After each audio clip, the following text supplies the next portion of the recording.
If you ever find yourself near a tiny town called Yaro Crossing, hidden among towering fir trees so dense they silence even the loudest thunder, I urge you to stay with me as we unravel the mysterious lore that cloaks its seemingly quiet streets.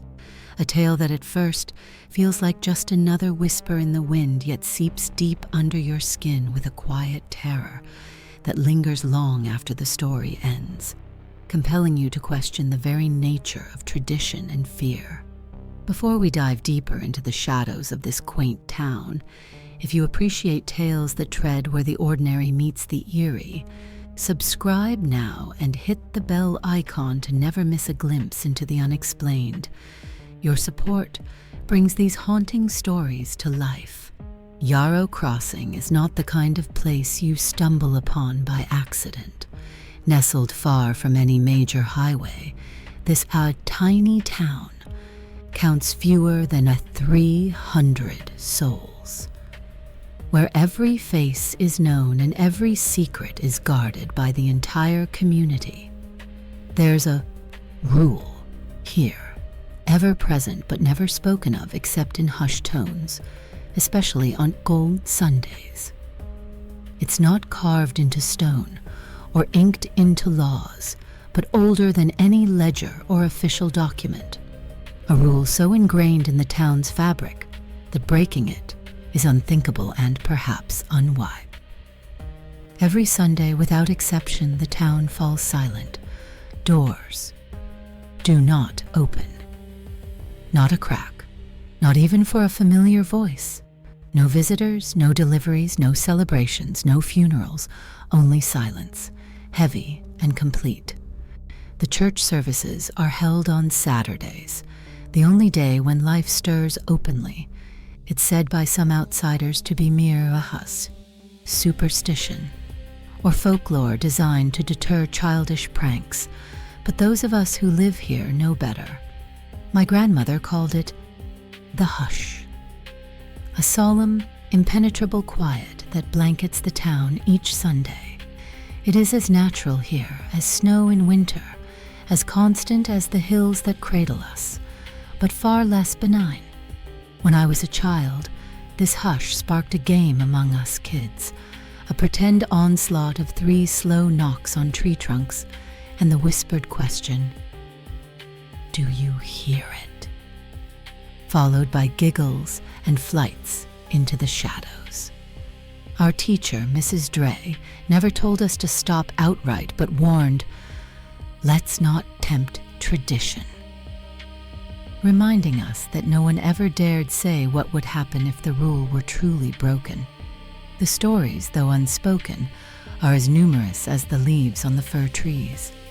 Mrs. Delaney, our piano teacher in the little bungalow by the creek, vanished after a few missed weeks. Her house was locked tight, curtains drawn, and silence filled her absence. Charlie, the mayor's son, running barefoot with a red pinwheel, whose voice whispered the 3 taps one Sunday, the very Sunday after which his mother fled the town without a word. These tales are never shouted but exchanged in sidelong glances that convey more than words ever could. 6 years ago, Tom arrived, a man whose presence seemed both foreign and strangely familiar. The old cabin on Brush Hill had belonged to a widow named Miss Howren, who took trips into town for cherry liquor and rye bread, and whose light burned steadily one Sunday when no one answered her calls. Tom, retired Army and logistics veteran, sought solace in our town's quiet promises. He was lean, sharp-eyed, and carried himself as if every moment still required vigilance.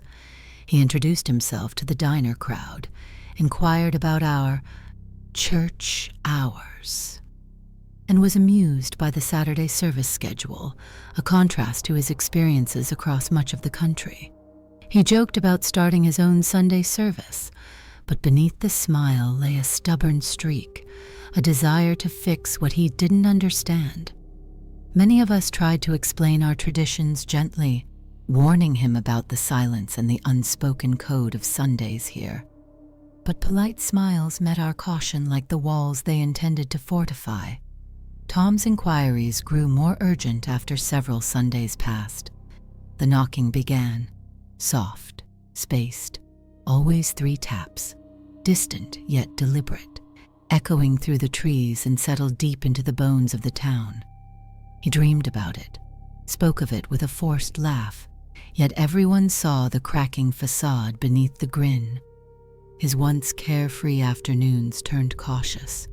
Boots gave way to sneakers, a sidearm appeared at his hip, then concealed, a quiet shield against invisible fears, though he claimed it was protection against wildlife that simply did not exist here. On a cold Friday, he bought sandpaper and a peephole for the door, small defenses against an unseen threat. When Sunday night fell, Tom's porch light remained off, a first defiance against the town's whispered laws. The hush descended as always, stillness so thick it smothered even night's usual chorus. That night, the knocks came again, 3 quiet raps, long and purposeful, followed by long minutes of bone-chilling silence. Tom stood his ground, refusing to open the door despite his growing dread.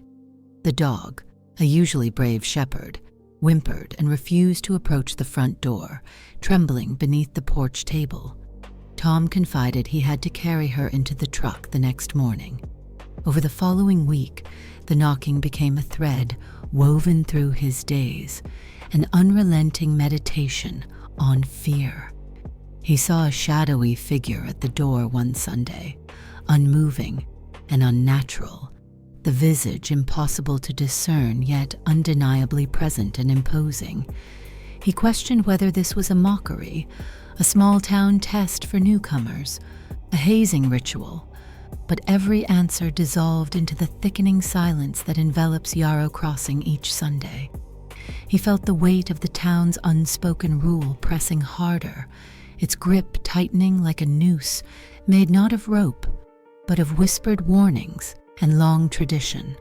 Sunday after Sunday, the heavy quiet grew heavier still. When the church gathered for its Saturday afternoon service, the pews brimmed, yet voices stayed quiet and eyes cast downward. Tom sat stiff at the back, silent and alone, as the pastor spoke of faith without understanding. The hardest and yet most necessary faith of all. Before the final hymn, Tom stood and left, stepping away from the community, and from the rule that now felt more like a prison than a protection. That night, the glow from his cabin burned bright and unyielding until shortly after 11 o'clock, when all light vanished suddenly, as if swallowed whole by the encroaching darkness. The next night, I heard it too. 3 knocks.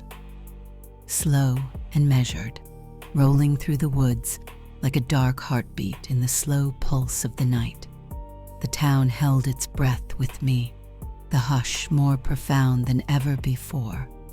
I stayed on my porch long after the knocks, eyes fixed on the distant trees where his cabin sat veiled in shadow, wondering if Tom was fractured beneath his own roof, perhaps curled tight beneath a blanket, holding his breath, or pacing with clenched fists, rehearsing a final act of rebellion against a rule that no longer felt like choice but fate. Morning came without Tom, without his dog or his usual truck. I walked the ridge to the cabin, the crunching leaves beneath my boots, muffled by the thick silence. The door hung slightly open, the peephole freshly installed but bare of light and life. Inside, the stale air held no trace of movement, no glow of candle or lamp, only the dried scent of fear left in the fabric of the room. The dog, trembling and mute, hid beneath the bed, too scared even to bark. On the doorframe, dark smears marked where something had pressed tightly, faint ridges as if fingers had clawed at the wood, smeared in a residue like ash or charcoal, an imprint of invisible menace. I left quietly, locking the door behind me, carrying the dog away from the cold emptiness. Tom never returned. His absence was a void that no one dared fill. A silent story slipped beneath the surface of Yaro Crossing's quiet routine. The cabin remained vacant, the door locked but crooked, the scorched dent on the frame a permanent reminder. Then one evening, as daylight faded and the town chilled into its familiar hush, a faint knock echoed from within the cabin. 3 soft raps, hesitant yet unmistakable. I stood frozen, heart thrumming, yet I did not answer. I simply turned and walked back into the fading warmth of the town, the secret I carried heavier than the silence itself. Back home, I recorded Tom's name in my leather-bound journal, a quiet ledger of those claimed by the hush, a list unspoken but not forgotten. I keep it close, a warning and a memorial. Those who move here need to know. Some lessons in Yaro Crossing aren't taught, they're lived. And above all, some doors are never to be opened on Sunday.